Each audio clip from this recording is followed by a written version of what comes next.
Hey, it's your boy back in the house, and today's video is about keto versus carnivore diet. Basically, the reason I'm doing this video is because the last video I did on carnivore diet has got me like five more views than what I usually get. I was like, oh shit, this works.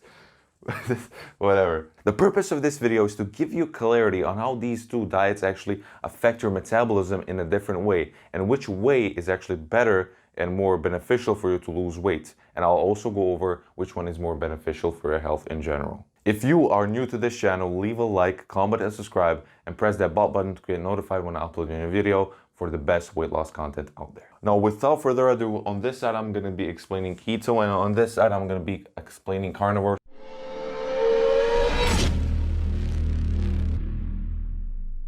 The first thing I'm going to present to you is a keto diet and exactly what it is.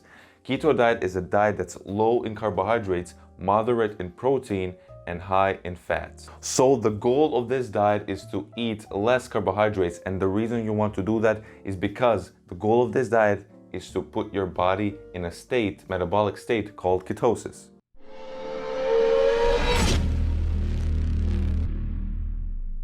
Ketosis is a metabolic state that your body puts itself into when your body stops using sugar for energy, basically what you eat. It stops using what you eat for energy and starts breaking down your fat and creating little energy molecules called ketones. And those ketones are energy molecules that your brain and other organs use for energy. Almost anything that you eat gets converted into sugar, glucose. So basically your body goes from burning what you eat, from burning sugar, to burning your fat. And what gets converted into sugar the fastest are carbohydrates. After you eat carbohydrates, they spike up your blood sugar. So basically how this works, after you eat something that's high in carbohydrates, this is high in carbohydrates, then it converts itself into blood sugar. Then you get high blood sugar, BS, high BS. And then from high BS, high blood sugar, that leads to high levels of insulin hormone.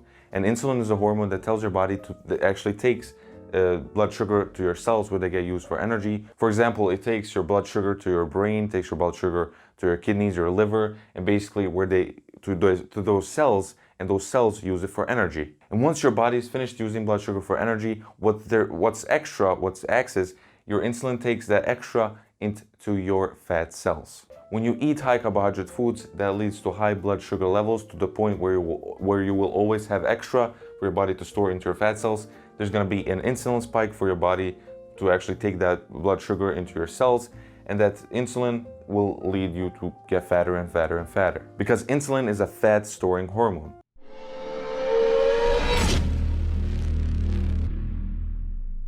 So in a nutshell, the goal of this diet is to actually have low levels of insulin hormone.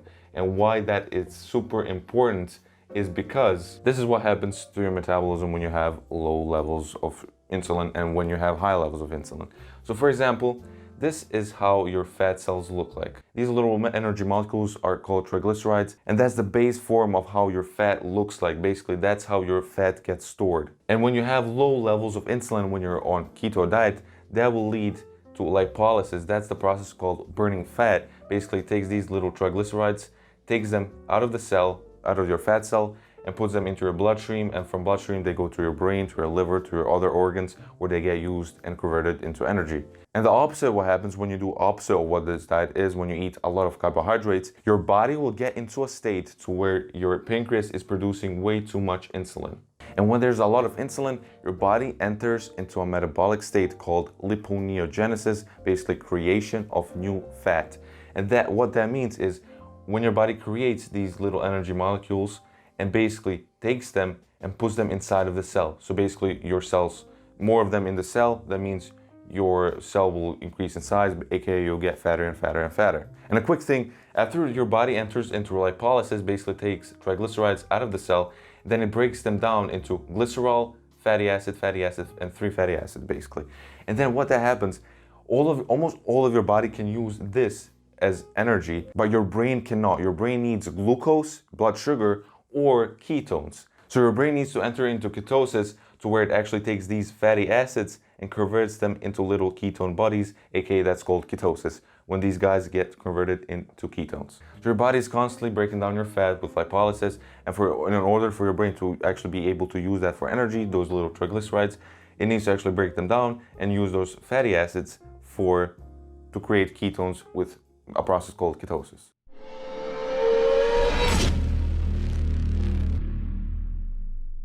Whew, I know this is a lot, but let's continue. The carnivore diet second. The thing you need to understand about carnivore diet is you can only eat meat, some dairy products that are low in lactose, eggs, and water. And the beautiful thing that happens in this diet is the goal of this diet is actually to eat very low amount of carbohydrate. So if you're eating only meat, dairy products, eggs, and water, you cannot get carbohydrates in. So that's a beautiful thing that happens.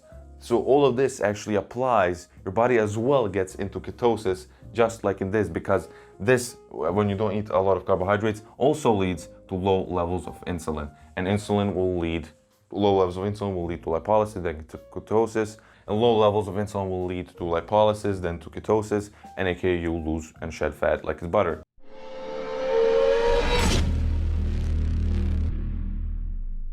Because it's high in protein, what it does, protein has shown to actually improve your satiety, because when you eat a lot of protein, your leptin hormone gets higher. Leptin is the hormone that tells your brain that you're satisfied, that you don't need to eat anymore, and actually lowers ghrelin hormone. That's the hormone that tells your brain that you should start eating, that you're hungry. That's basically when you start feeling the gurgling around, that's where it got its name, ghrelin.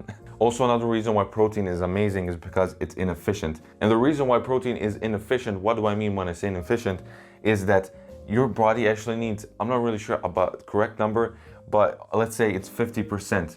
For example, your body, if you eat 100 calories of protein, your body will only be able to absorb 50% of those calories. Basically, if you eat 100 calories, your body will only be able to absorb 50 calories. And that's amazing if you want to be on a caloric deficit. And another reason to why protein is so amazing is because it improves your muscle hypertrophy. Basically, you will be building muscle faster, and when there's more muscle, what that means, another reason, is so you look better. Basically, you have more muscle, and also you will increase your BMR, your basal metabolic rate, your metabolism speed, as many people know it as.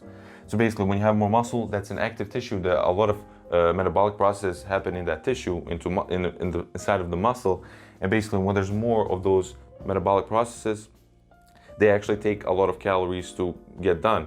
So what that does, it increases the amount of calories your body burns naturally.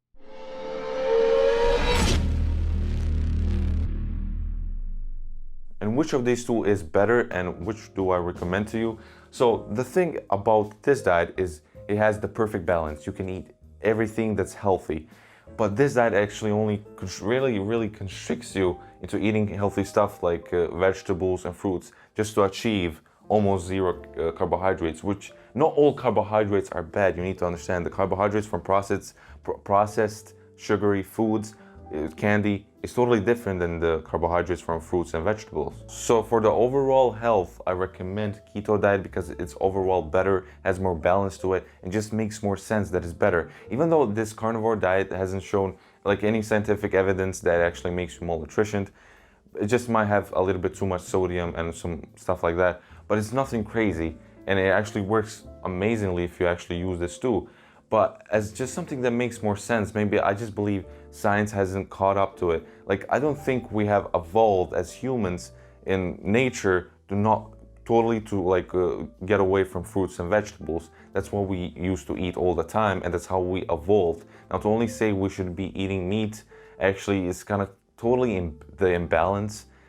I don't really believe in a carnivore as much, even though it has amazing benefits. It will help you actually. Science has shown it actually improves your health, lowers inflammation, does amazing stuff for your health. But when you actually want to look from an outside and just evaluate, this makes way more sense, and it's just way better, way more balanced. You can eat fruits, vegetables, you can also eat meat. This doesn't constrain you from meat as well. Keto diet is definitely the #1 diet I will ever recommend to anybody. Combine keto diet with intermittent fasting. I'm actually going to do a video on how to combine certain diets to actually get the best results for weight loss that you actually desire. Leave a like, comment and subscribe if you enjoyed this video. Put a comment if you have any questions, and I'll see you in the next one.